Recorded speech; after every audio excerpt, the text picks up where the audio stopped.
Hello, let us introduce ourselves. Presented by Rizka Rahmawati, Ristiani, Ika Cenceria, and Elsa Riandita.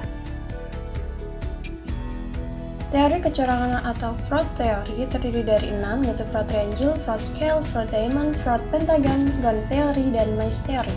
Yang pertama, fraud triangle terdiri dari 3 faktor. Rationalization, yaitu merupakan seseorang yang melakukan fraud karena mencari pembenaran atas tindakannya yang berhubungan dengan kecurangan atau fraud.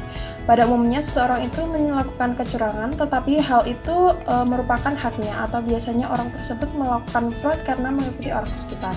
Kemudian yang kedua, yaitu pressure, merupakan suatu dorongan yang menyebabkan seseorang melakukan kecurangan atau fraud. Contohnya hutang atau tagihan yang menumpuk, gaya hidup yang mewah, ketergantungan terhadap narkoba, ketidakberdayaan dalam soal keuangan, dan keserakahan.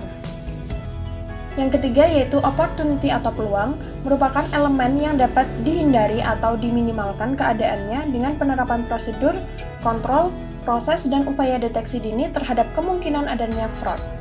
Yang kedua yaitu the fraud scale. Menurut teori ini, tekanan yang tinggi, kesempatan besar, dan integritas pribadi yang rendah memungkinkan risiko terjadinya fraud tinggi. Sebaliknya, tekanan yang rendah, kesempatan kecil, dan integritas pribadi tinggi menyebabkan risiko terjadinya fraud rendah. Selanjutnya, teori fraud diamond terdiri dari 4 faktor. Pertama, insentif, merupakan suatu dorongan yang timbul karena adanya tuntutan atau tekanan yang dihadapi oleh seseorang. Yang kedua, opportunity, adalah suatu kesempatan yang timbul karena terdapat kelemahan pengendalian internal organisasi atau perusahaan dalam pencegahan dan pendeteksian kecurangan. Opportunity dapat terjadi karena adanya kekuasaan terhadap organisasi dan juga karena seseorang yang melakukan kecurangan mengetahui sistem-sistem yang ada. Ketiga adalah rationalization, adalah kondisi di mana pelaku kecurangan mencari suatu pembenaran terhadap tindakan yang dilakukannya untuk memperoleh kekayaan dengan cara yang cepat. Yang keempat adalah capability, merupakan sifat dan kemampuan pribadi seseorang yang mempunyai peranan besar yang memungkinkan melakukan suatu tindak kecurangan. Selanjutnya, teori fraud pentagon merupakan perluasan dari fraud triangle dengan penambahan 2 elemen, yaitu competence atau kemampuan dan arogansi, yaitu sikap superior atas hak yang dimiliki dan merasa bahwa internal kontrol perusahaan tidak berlaku bagi dirinya. Selanjutnya, teori Gunn. Teori Gunn merupakan singkatan dari 4 faktor.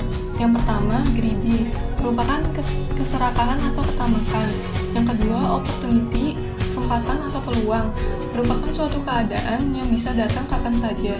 Selain itu, peluang sangat bergantung pada tingkat kedudukan jabatan seseorang. Yang ketiga yaitu needs, kebutuhan mendesak, dapat menjadi faktor penyebab tingkat kecurangan saat kebutuhan seseorang sangat mendesak. Yang keempat, exposure, pengungkapan.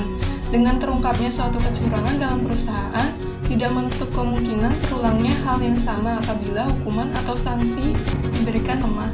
Yang terakhir yaitu Mice theory, merupakan singkatan dari 4 faktor. Yang pertama yaitu money, merupakan faktor pendorong utama dari perilaku fraud. Yang kedua, insecurity, digunakan sebagai alat motivasi oleh banyak organisasi untuk memotivasi individu. Biasanya dilakukan dengan cara mengancam.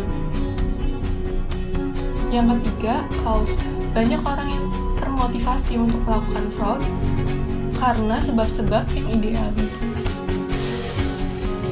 Yang keempat yaitu ego. Perilaku kecurangan dapat terjadi karena adanya peran ego, kesombongan, dan harga diri. Sekian pemaparan dari kami, semoga bermanfaat. Thank you.